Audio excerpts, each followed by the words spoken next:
So as class finally comes to an end, sad to say I'm gonna actually miss it a little bit. It's almost like we've pretty much started from the ground up as a season begins, and you deal with the growing pains through the season, and as the end always comes, no matter what. The end doesn't wait for anyone. So what I could honestly say I learned about being a coach, so to speak, I'm not gonna say coach, but more so of a leader aspect because coaches are leaders first and foremost. They guide the way they lead whatever team they're coaching, whether it's Paralympics, able-bodied athletes, young children, middle-aged children, high school, little league, or whatever the case may be. Just kind of being able to see that there's more to coaching than just calling the plays and wearing the headset. I already knew that, of course, but when you get the textbook information and different type of coaching styles, it kind of opens up a new range of thoughts. So the key one of the top concepts that I took away was athlete development.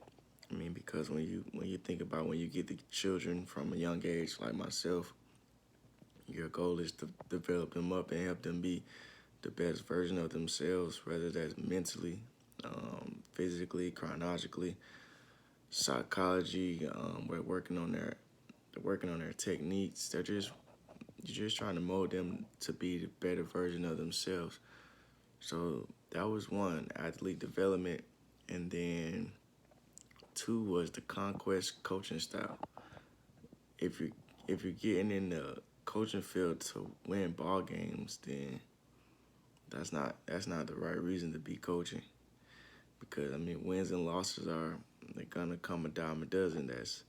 That's somebody has to win and somebody has to lose, and you're not gonna always win. Trust me, winning is hard. Winning is hard to do over and over again. So the conquest coaching style that was a good one to read and to study because I remember once, as the textbook stated, there was a middle school football team who hadn't won many games.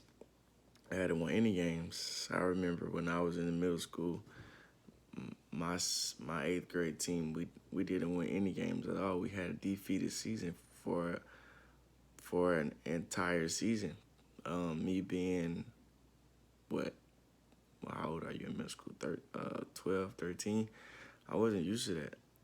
Me, especially coming from a recreational park where I played since I was 7. We dominated for years and years. Of course, it was a hand-picked team, but losing wasn't losing wasn't an option. Losing wasn't something that we thought about. That wasn't that just wasn't happening. So to go from not losing many games to losing all the games, I can relate to the conquest coaching. And then the athlete centered coaching. That's sometimes that can be me for sure because I'm definitely a player's coach because when I first got into coaching maybe it was 18. No, I wasn't 18. I'll take that back. I was about 21 when I first started coaching.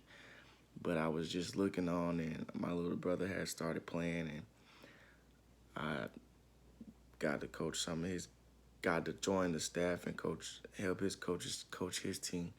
So that was cool. And then ever since then, when I got my own team, it's like I always have those few players that I kind of grab onto, and I just have that niche with for sure. So I definitely can relate to that. What I like most about the class, everything was almost pretty straightforward. Um, the guest speakers were great. The real life experiences were amazing. So I mean, I definitely appreciate that.